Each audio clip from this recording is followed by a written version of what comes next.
என்னதான் தீங்கு நான் இழைத்தேன், என்னை விட்டோடும் என் ஜனமே. என்னதான் தீங்கு நான் இழைத்தேன், என்னை விட்டோடும் என் ஜனமே. எத்தனை நன்மைகளோ உனக்காக நான் செய்தேனல்லோ. என்றே உரை தென்னை ஏங்கி அழைத்தி எப்படி நான் மறப்பேன். என்றே உரை தென்னை ஏங்கி அழைத்தி எப்படி நான் மறப்பேன். அழைத்தீரே.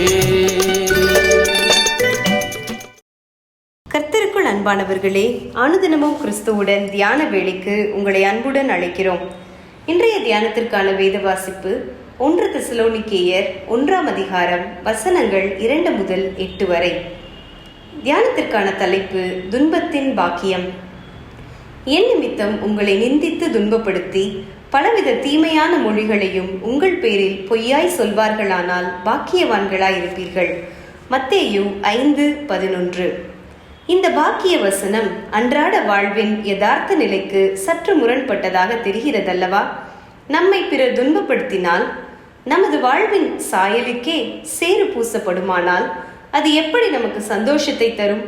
அது எப்படி நமக்கு ஆசீர்வாதமாக இருக்கும்? ஆண்டவர் சொன்ன இந்த பாக்கிய வசனத்தை புரிந்து கொள்வதற்கு இந்த வசனத்தை நாம் முந்தைய வசனத்துடன் சேர்த்து படிக்க வேண்டும். நீதியின் நிமித்தம், தேவனுடைய வார்த்தையின் நிமித்தம் துன்பம் வருமானால் நாம் எப்படி பாக்கியவான்களாக இருப்போமோ அது போலவே தான் இதுவும். தெசலோனிக்கே சபையை சேர்ந்த விசுவாசிகள் சந்தோஷத்தை பற்றி அறிந்திருந்தனர்.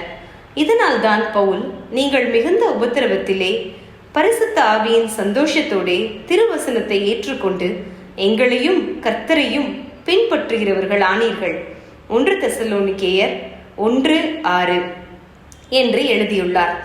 பிலிப்பு பட்டணத்து சிறைச்சாலையில் நடு இரவில் அடிகாயத்துடன் கால்கள் கழுமரத்தில் மாட்டியிருக்க, அந்த உபத்திரவத்திலும் பவுலும் சீலாவும் தேவனை பாடி துதித்து ஜெபித்தனர்.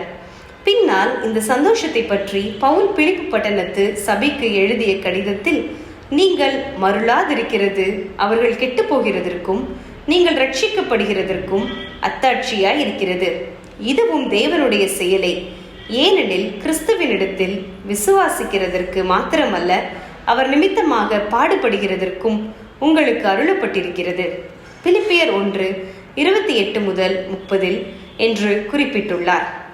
பாடுபடுகிறதற்கு அருளப்பட்டிருக்கிறது என்று பவுல் கூறியது ஆச்சரியமாயிருக்கிறதா?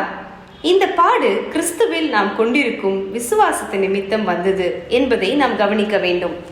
ஆம் பிரியமானவர்களே, நமக்கு நேரிடுகின்ற துன்பங்கள் கிறிஸ்துவில் நாம் கொண்டிருக்கும் விசுவாசத்து நிமித்தமாக இருக்குமானால் அது அநேகர் கிறிஸ்துவை கண்டு கொள்ளும் சாட்சியா இருக்கும். அது உண்மையிலே நமக்கு பாக்கியம்தான்.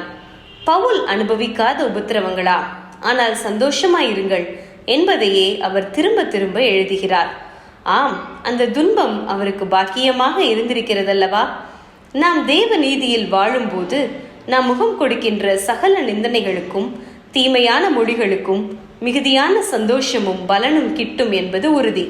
அதிகாரிகளுக்கும் நியாயாதிபதிகளுக்கும் முன்பாக நிறுத்தப்பட்டாலும், மீள முடியாத ஆபத்தின் நடுவிலே சிக்கினாலும், கொடிய பகைவராலோ கள்ள நண்பர்களாலோ சூழப்பட்டாலும் பவுல் கிறிஸ்துவின் உயிர்த்தெழுதலின் வல்லமையை தொடர்ந்து அனுபவித்து வந்தார். அதுவே பாக்கியம். ஜெபம் செய்வோமா? கர்த்தாவே, உமது நாமத்து நிமித்தம் நாங்கள் அடையும் நிந்தனை அவமானங்களை பாக்கியமாக கருதி பாடுகளிலும் உம்மை மகிமைப்படுத்த உமதருள் தாரும். ஆமேன்.